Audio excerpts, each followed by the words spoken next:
नमस्कार, बहुत बहुत स्वागत आपका अनादि टीवी पर। मैं हूं आपके साथ पारुल। आज चर्चा करेंगे योगी का सियासी ताना बाना, पटेल को नमन, नेहरू पर निशाना। सियासत का कुछ ऐसा माहौल है कि मौका कोई भी हो, पंडित नेहरू को भाजपा के दिग्गज नेता जरूर याद कर लेते हैं। ये बात अलग है कि ये स्मरण प्रशंसा के रूप में नहीं बल्कि आलोचना के रूप में होता है। 15 दिसंबर को सरदार वल्लभ भाई पटेल की पुण्यतिथि पर उत्तर प्रदेश के मुख्यमंत्री योगी आदित्यनाथ ने एक बार फिर देश के पहले प्रधानमंत्री नेहरू पर निशाना साधा और कहा कि जम्मू कश्मीर रियासत कहां शामिल हो, इसे लेकर असमंजस की स्थिति थी। तब जवाहरलाल नेहरू ने कहा कि मैं पहल करूंगा। योगी ने आरोप लगाया जम्मू कश्मीर पंडित नेहरू के हाथों में था, लेकिन उन्होंने जम्मू कश्मीर को इतना विवादित करने का कार्य किया कि आजादी के बाद से वो लगातार भारत को डसता रहा। पंडित नेहरू के कारण उसी कश्मीर से देश को उग्रवाद, अलगाववाद प्राप्त हुआ। योगी के बयान पर पलटवार करते हुए कांग्रेस ने कहा कि आजादी के समय राष्ट्रीय स्वयंसेवक संघ और जनसंघ के लोग अंग्रेजों के साथ थे। योगी संवैधानिक पद पर बैठकर देश को गुमराह कर रहे हैं। आपको बता दें, जब भी सरदार वल्लभ भाई पटेल का जिक्र आता है, भारतीय जनता पार्टी पंडित जवाहरलाल नेहरू को कटघरे में खड़ा करती है। हालांकि सिक्के के दूसरे पहलू को देखिए तो यह भी है कि नेहरू और पटेल के रहते ही इस देश में 535 रियासतों का विलीनीकरण हुआ है और भारत एक बड़ा अखंड राष्ट्र बनकर तैयार हो गया। तो क्या अब अनंत काल तक नेहरू को कश्मीर मुद्दे के लिए इसी तरह कटघरे में खड़ा किया जाता रहेगा, या फिर निष्पक्ष रूप से नेहरू की उपलब्धियों पर भी विमर्श होगा? और कांग्रेसी होते हुए भी सरदार पटेल से भाजपा को इतना प्यार क्यों है भला? आज इसी विषय पर हम बातचीत करने की कोशिश करेंगे। पहले सीएम योगी का बयान और उस बयान पर प्रतिक्रियाएं जो आई हैं वो सुनिए। जम्मू कश्मीर पंडित नेहरू के हाथों में था। उन्होंने जम्मू कश्मीर को इतना विवादित करने का काम किया कि वो भारत को लगातार आजादी के बाद डसता रहा। उग्रवाद,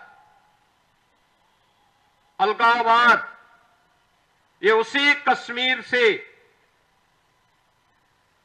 पंडित नेहरू के कारण देश को प्राप्त हुआ था। यह देश आभारी है प्रधानमंत्री मोदी जी का, जिन्होंने लौह पुरुष सरदार वल्लभ भाई पटेल और डॉक्टर श्यामा प्रसाद मुखर्जी के सपने को साकार करते हुए आज कश्मीर में धारा 370 समाप्त करके कश्मीर को भारत गणराज्य का अभिन्न हिस्सा बनाने के लिए एक देश में एक प्रधान, एक विधान और एक निशान के संकल्प को आगे बढ़ाया है।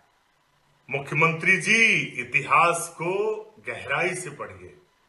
इतिहास का एक पक्षी अंग संवैधानिक पद पर बैठकर दिल लोगों को गुमराह करने की कोशिश मत करिए। ये जो पंडित जवाहरलाल नेहरू जी का पीछे फोटो लगा है, उन्होंने इस देश की 535 रियासतों को सरदार वल्लभ भाई पटेल के साथ कंधे से कंधा मिलाकर एक करके भारत देश बनाया था। आपके नेताओं का क्या रूप था? इतिहास में तो यह भी लिखा है कि आपके जनसंघ के लोग, आरएसएस के लोग कहां थे उस समय? आप इस समय सवाल खड़ा कर रहे हैं, लेकिन उस समय वो लोग कहां थे? वो तो अंग्रेजों के साथ थे। तो देश सच जानता है, जब जब इतिहास के पन्ने उल्टेंगे तो उसमें आपकी पार्टी, आपके संगठन आरएसएस का काला सच अंग्रेजों के साथ देने का आएगा, जिन्होंने इस देश के लोगों की स्वतंत्रता की खिलाफत की और अंग्रेजों के साथ खड़े। बात तो यह है कि योगी जी ने ही नहीं, आम बच्चा जानता है कि 370 धारा कहाँ से लगी। जम्मू कश्मीर में अलग ढंग का कानून बनाने का काम पंडित जवाहरलाल ने ही किया, बल्कि जिस बिरादरी के पंडित जवाहरलाल जी थे, कौल बिरादरी के लोग जो वहाँ से भगा दिए गए कश्मीर की घाटी से, आज दिल्ली में टेंट में शरण लेके घूम रहे हैं। वो तो अपनी सरकार आई तो आज जिस तरह से जम्मू कश्मीर रास्ते पर आया है, ये तो भारतीय जनता पार्टी की देन है। और सबसे बड़ी बात है कि भाजपा पर, सरकार पर टिप्पणी वो लोग कर रहे हैं जिन लोगों ने 370 धारा लगाई, जिन लोगों ने इस मुल्क में, दुनिया में कहीं तलाक नहीं था, भारत में सिर्फ अपने वोटों के लिए तलाक लाए, वो हमारे ऊपर आरोप लगा रहे हैं।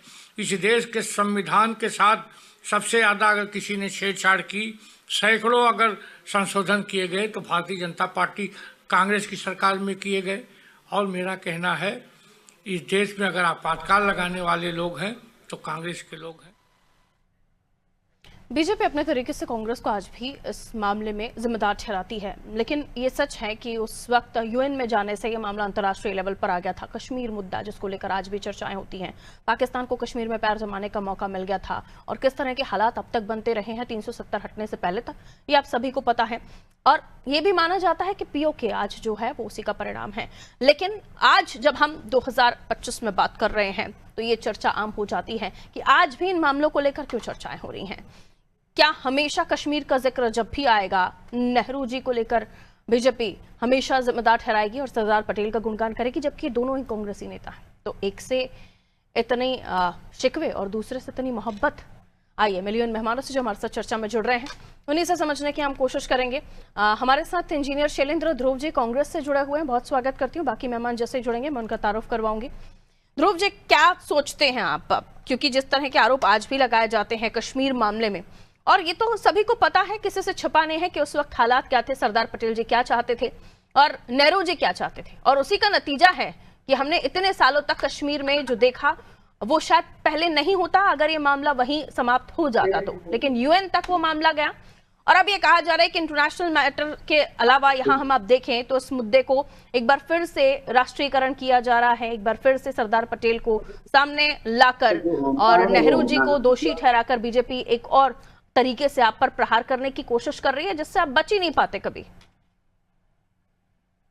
लगी ना, नींद अच्छी आई होगी धूप से, देखते थे धूप में रहिएगा। ओके, किसी का ऑडियो ऑन एयर है क्या? बाकी जो गेस्ट जुड़ रहे हैं प्लीज वहां से चेक कीजिए। ध्रुव जी का ऑडियो नहीं है एयर पे। ध्रुव जी, आवाज आ रही है आपको मेरी? जी जी, नमस्कार, मेरी आवाज आ रही है? नमस्ते, कहिए। बहुत बहुत धन्यवाद आपको। भारत के पहले गृह मंत्री, लौह पुरुष सरदार वल्लभ भाई पटेल जी के पुण्यतिथि पे मैं उनको नमन श्रद्धांजलि अर्पित करता हूं अपने और कांग्रेस पार्टी के। देश को एकता और अखंडता के सूत्र में पिरो करके उन्होंने प्रेम, सद्भाव और भाईचारा का मार्ग दिखाया है। उनका संघर्ष और योगदान जो 535 रियासतें थी, पंडित जवाहरलाल नेहरू जी के साथ मिल करके उन्होंने भारत को एकजुट किया, एक सूत्र में पिरोया, तब आज हमारा भारत इतना खूबसूरत भारत है, जिस देश में हर जाति और धर्म के लोग रहते हैं, हर समुदाय के लोग रहते हैं। उस ऐसे महान सरदार वल्लभ भाई पटेल जी को मैं आज नमन करूंगा। उनके ही बदौलत आज हमारा देश एक है, एक सूत्र में है। और नेहरू जी को भी मैं याद करता हूं आज ही के दिन, क्योंकि आज मुख्यमंत्री जी ने कुछ बयान दिया है, क्योंकि इसी आरएसएस पे वही लौह पुरुष सरदार वल्लभ भाई पटेल जी ने 4 फरवरी 1948 को बैन किया था। उसका कारण आप जानते हैं कि आरएसएस की विचारधारा नफरत, जाति और धर्म को बांटने में थी, जिसके लिए देश हमेशा उसका नुकसान। उस दौर में भी जब सरदार वल्लभ भाई पटेल जी ने आरएसएस पे बैन लगाया था तो नफरत और देश में जो तनाव की स्थिति थी उसको लेकर के ही उन्होंने बैन लगाया था। गांधी जी पे जो हत्या हुई, जो उनके साथ इस तरह का जो हमारे पूरे विश्व में जिस गांधी जी को पूरा विश्व मानता है, ऐसे गांधी जी पे भी लगातार ये लोग आरोप भी लगाते हैं और उनकी हत्या भी गांधी जी पे कौन आरोप लगाता है? किसने आरोप लगाया, कब आरोप लगाया? अरे बीजेपी लगातार जो है गांधी जी को नहीं, गांधी जी को तो आइकन मानते हुए उनके ही नाम पर स्वच्छता अभियान से लेकर बहुत सारे अभियान चलाए जाते हैं। अभियान तो बीजेपी चलाती है ना। हाँ। जिस सरदार वल्लभ भाई पटेल जी की इतना बड़ा स्टैच्यू लगाया गया है गुजरात में, हाँ, उसी तो सरदार वल्लभ भाई पटेल जी ने आरएसएस की विचारधारा से खिन्न होकर के उन्होंने 4 फरवरी 1948 में बैन लगाया था। ये भी बातें चर्चा में होनी चाहिए, क्योंकि बैन सरदार वल्लभ भाई पटेल जी ने लगाया था, तो उसको कैसे छिपाया जाए।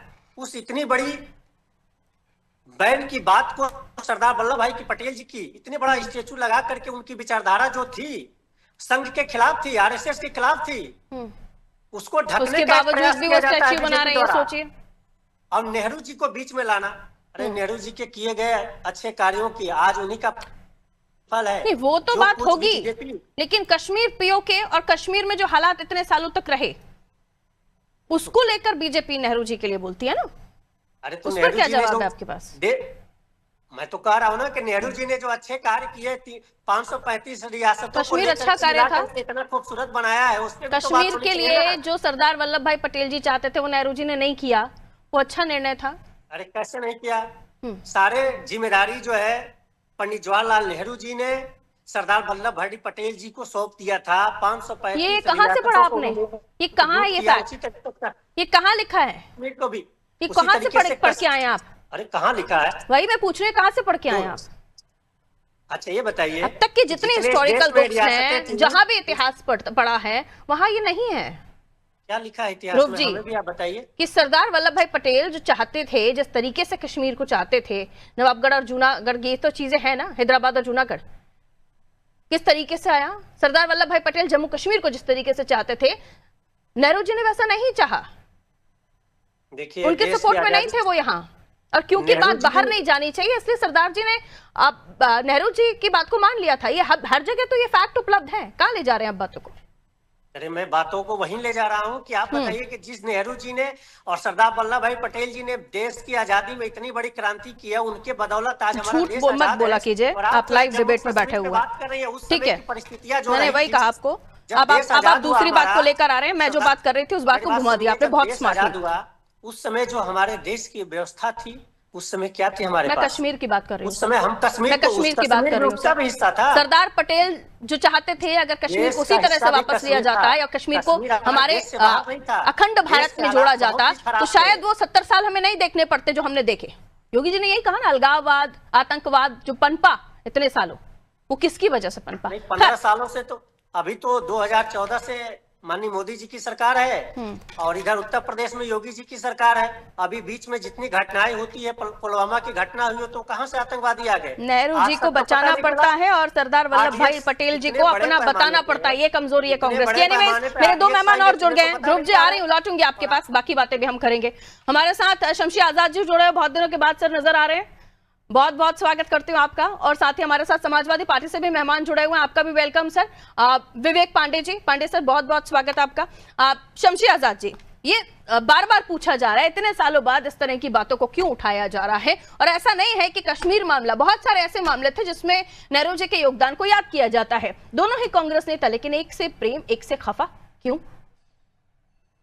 देखिए, वक्त आ गया है कि देश को जो सही इतिहास है उसके बताने के लिए आज भारतीय जनता पार्टी कहीं ना कहीं से अपने वचन पर जो है काम कर रही है, और कहीं ना कहीं वो चाहती है कि जो देश का इतिहास है, वो हमारी आने वाली पीढ़ी जो है वो पुराने इतिहास से, पुराने जो उनसे है जो घटनाएं हुई, उससे चाहती है कि पूरी तरीके से जनता वाकिफ हो सके। आप ये देखें कि पंडित जवाहरलाल नेहरू अगर बहुत ताकतवर थे, जिनको कहा जाता है ना कि उस वक्त के बहुत ही मजबूत नेता थे, तो हमारे ख्याल से बंटवारे की बात तो होनी नहीं चाहिए था। और बंटवारा हो गया उनके रहते हुए, तो इसका मतलब या तो उनकी उसमें रजामंदी थी, या तो वो चाहते थे कि यहाँ से जो है एक समुदाय जो है पूरी तरीके से देश छोड़कर चला जाए। तो फिर उसके बाद अगर कांग्रेस पार्टी अल्पसंख्यक समाज से मोहब्बत, कांग्रेस से मुसलमानों से मोहब्बत की बात करती है, तो ये इसका मतलब है कि ढकोसला, ये छिड़ावा है। तो इस तरीके की राजनीति करने वालों को आज हमारे प्रदेश का मुख्यमंत्री बता रहे हैं कि भाई इस तरीके के लोग थे जो उस वक्त काम किया करते थे। और दूसरी तरफ अगर सरदार वल्लभ भाई पटेल की बात की जाए, तो हमने उनको इतना बड़ा सम्मान देकर, इतना बड़ा स्टेच्यू बनाकर भारत में ये दिखला दिया है कि जो लोग कहते हैं कि सरदार वल्लभ भाई जी ने जो आरएसएस को जो बैन कर दिया था और ये क्या था वो क्या था, समय परिस्थिति जो है ये बदलती रहती है। आज कहीं ना कहीं आप देखेंगे कि कांग्रेस पार्टी हताशा और निराशा का शिकार है, तो पहले तो नहीं थी। आज उनकी जनता नकार रही है, पहले नहीं थी। 60 साल हुकूमत किया, लेकिन आज भारत में पूरी तरीके से साफ साफ होती चली जा रही है। जहां भी चुनाव होता जा रहा है, कांग्रेस पार्टी हाशिए पर आती चली जा रही है। तो ये भी तो कहीं ना कहीं उनकी गलतियां हैं, उनकी नीति है जो आज जनता को समझ में आ रही है। और जनता को जब समझ में आ रही है, जब जागो तब सवेरे वाली बात हो जाती है। तो कांग्रेस पार्टी को अपना मंथन करना चाहिए। आरोप लगाने से अच्छा है कि वो मेहनत करें, जमीन पर उतरे, धरातल पर उतरे, तब जाकर कहीं ना कहीं जो है उनको सत्ता वापसी हो सकती है। और आज कहीं ना कहीं भारत मजबूत होता चला जा रहा है। आज तीसरी बार जो केंद्र में मोदी जी की सरकार है, दूसरी बार योगी जी की सरकार है। शायद भी निश्चित है जिस तरीके से भारतीय जनता पार्टी काम कर रही है, जिस तरीके से उन्होंने अभी प्रदेश अध्यक्ष का चुनाव किया, राष्ट्रीय अध्यक्ष का चुनाव किया, तो कहीं ना कहीं भारतीय जनता पार्टी जनता के हितों की बात कर रही है। समाजवादी पार्टी जो अब समाजवादी पार्टी होती चली है, बिल्कुल साफ मैं आपके चैनल पे कह रहा हूँ कि जो विवादी है वही समाजवादी है। बिल्कुल साफ मैं कह रहा हूँ कि जो विवादी है वही समाजवादी। तो समाजवादी पार्टी विवादों की हमेशा से जननी रही है, और वो चाहती है कि प्रदेश में जिस तरीके से वो दंगा फसाद, कर्फ्यू, लूट खसोट, आगजनी करके, हत्या बलात्कार करके सत्ता में वापसी करना चाहते थे। अब योगी जी ने उन सारे उनके जो सो कॉल्ड कार्यकर्ता हुआ करते थे उनको या तो जेल में भेज दिया, या तो उनका एनकाउंटर हो चुका है, या आधे से ज्यादा प्रदेश से बाहर चले गए। तो अब सत्ता वापसी के लिए समाजवादी पार्टी को भी रणनीति चेंज करना पड़ेगा। अब उस तरीके की राजनीति करके, अब उस तरीके की रणनीति, अब वो संगठित। अरे भाई, अभी कफ सिरप के मामले में हजारों करोड़ का घोटाला हुआ है और ये बता रहे हैं कि देश से माफिया।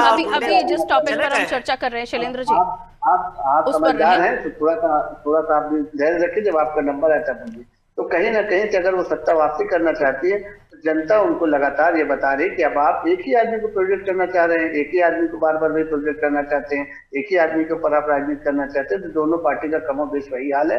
और जनता जो है, हमारे यहाँ देखिए, अभी भारतीय जनता पार्टी ने प्रदेश अध्यक्ष नियुक्त किया, कहीं नाम नहीं था, कहीं कोई उनकी छवि पे नहीं। वापस मैं शमशेर साहब अपने सवाल पर आ रही हूँ कि क्या कभी नेहरू जी के किसी भी अच्छे काम को नहीं याद किया जाएगा आपकी पार्टी के द्वारा? बिल्कुल याद किया जाएगा, जो अच्छे काम उनको याद किया जाता है। हमने लेकिन घूम फिर के कश्मीर ही आता है ना हर जगह।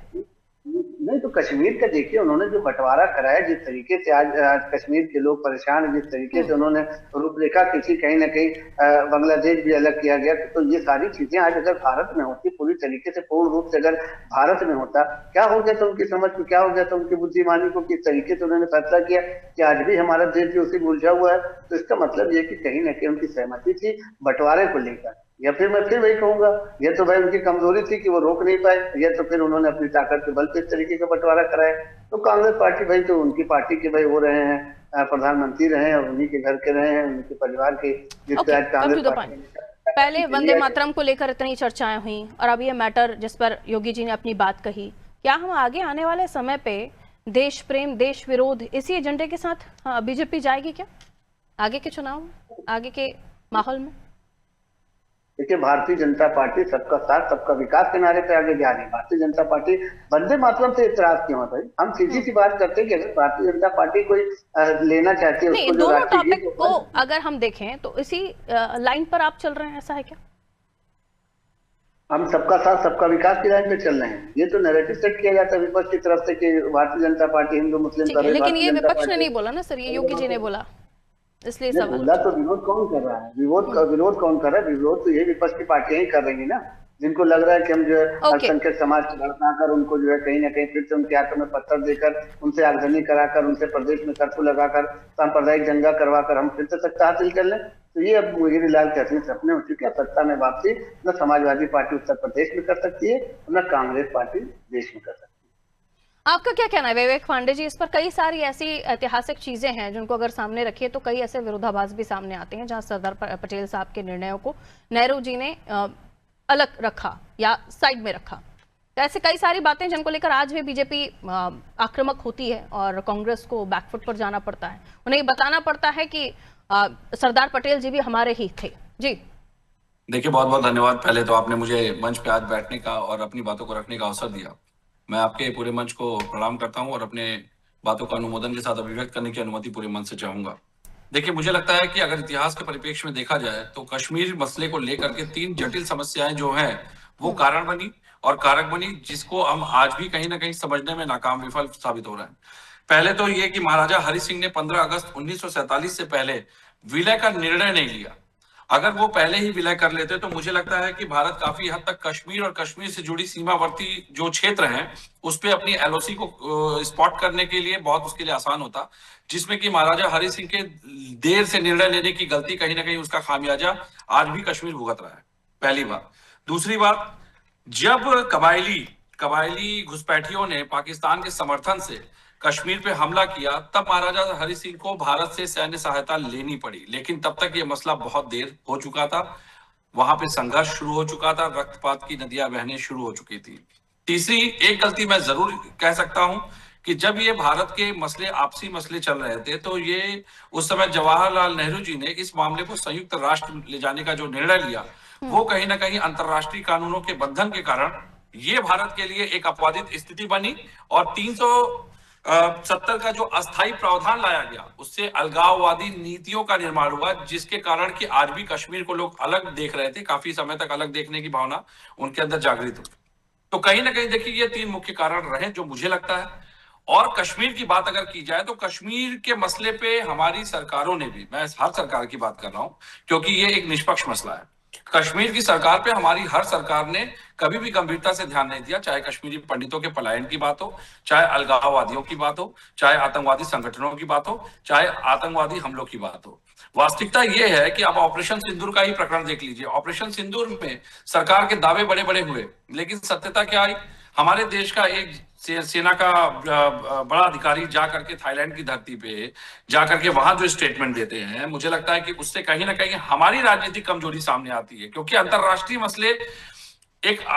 मसले तो विदेश नीति का भाग हो गए, लेकिन जब बात नेशनल सिक्योरिटी की आएगी तो इसमें कोई राजनीतिक दल किसी के ऊपर आरोप प्रत्यारोप करके अपनी कमीज को सफेद नहीं बता सकता। मैं बड़ी जिम्मेदारी से बता रहा हूं, राष्ट्रीय सुरक्षा इस पूरे राजनीतिक दलों का, हर राजनीतिक दल का मसला है। उसमें आपकी सहमति हो चाहे ना हो, लेकिन देश के लिए जो आवश्यक कदम उठाने हैं वो उठाने की आवश्यकता होती है। और उसमें मुझे लगता है जो राजनीतिक दल उस समय उन कदम या उन निर्णयों के विपरीत होता है, वो कहीं ना कहीं मुझे लगता है कि देश विरोधी गतिविधियों या देश विरोधी मानसिकता से प्रेरित होता है। मेरा बड़ा स्पष्ट कहना है, हमारे आदरणीय मुलायम सिंह जी, स्वर्गीय मुलायम सिंह जी जब रक्षा मंत्री थे, उन्होंने सेना को खुली छूट दे दी थी। चीन के अंदर कम से कम 12 किलोमीटर तक सेना घुस गई थी। लेकिन ये एक आत्मशक्ति की बात होती है कि आपको सेना पे भरोसा करना पड़ेगा, सेना को खुले हाथ देने पड़ेंगे, सेना को आधुनिक संसाधन देने पड़ेंगे।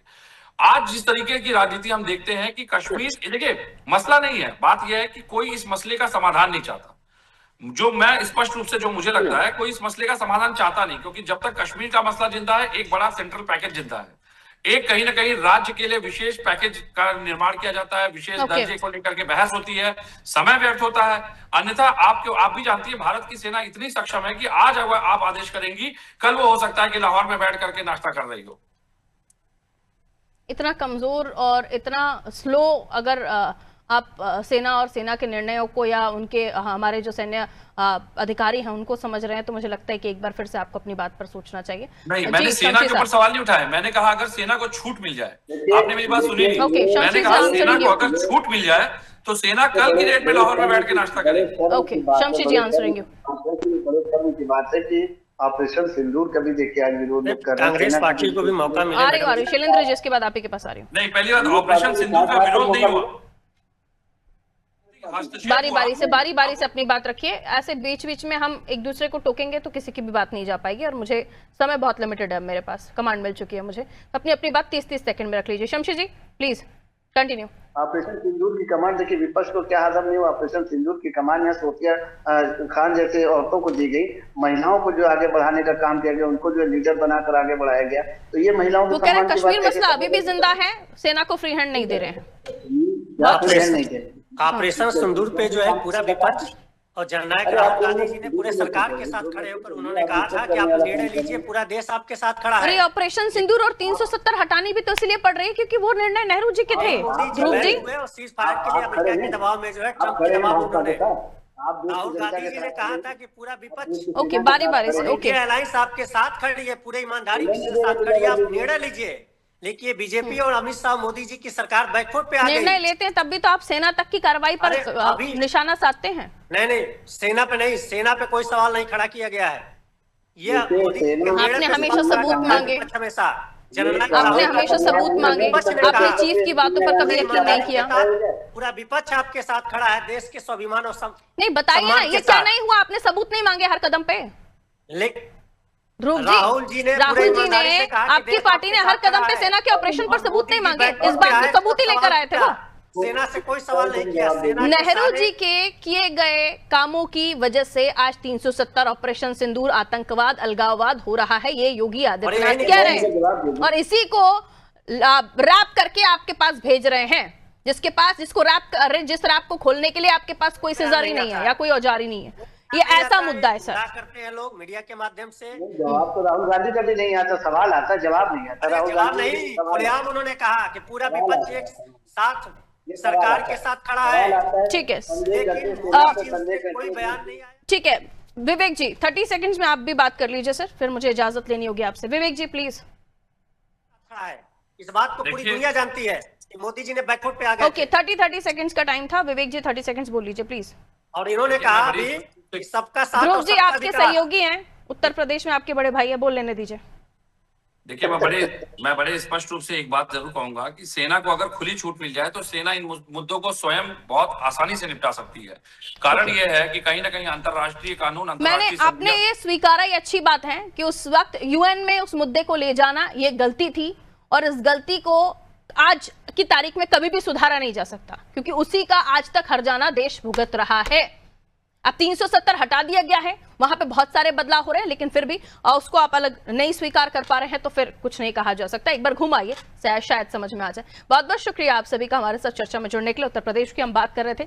आज एक बड़ी बात मुख्यमंत्री योगी आदित्यनाथ ने कही, जिसमें उन्होंने एक बार फिर से नेहरू जी को लेकर अपनी जो बात कही। जब जब स्मरण होता है नेहरू जी और कश्मीर याद आता है, और सरदार वल्लभ भाई पटेल की जब भी बात होती है तो उनके द्वारा लिए गए निर्णयों को नकार देना, उनकी नीतियों को नकार देना, हमेशा से ये भी चर्चा हुई है कि नेहरू जी ने कश्मीर मामले में सरदार पटेल साहब को नहीं सुना, या उनकी जो निर्णय थे, उनकी जो नीतियां थी, उसके तरफ जाकर यूएन में इस मुद्दे को ले गए। सबसे बड़ी गलती थी, जिसे विपक्ष खुद भी स्वीकार करता है।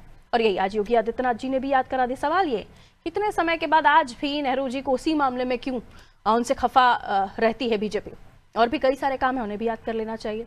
और दूसरी बात ये भी कि आने वाले समय में एक बार फिर हम देखेंगे क्या आने वाले समय में जो चुनाव होंगे, राष्ट्रवाद, देश हित, इसी मुद्दे पर होंगे, या कोई और मुद्दा भी एंटर करेगा? क्योंकि फिलहाल जिस तरीके का सिनेरियो बन रहा है वो तो यही बता रहा है। खैर, दीजिए इजाजत, नमस्ते।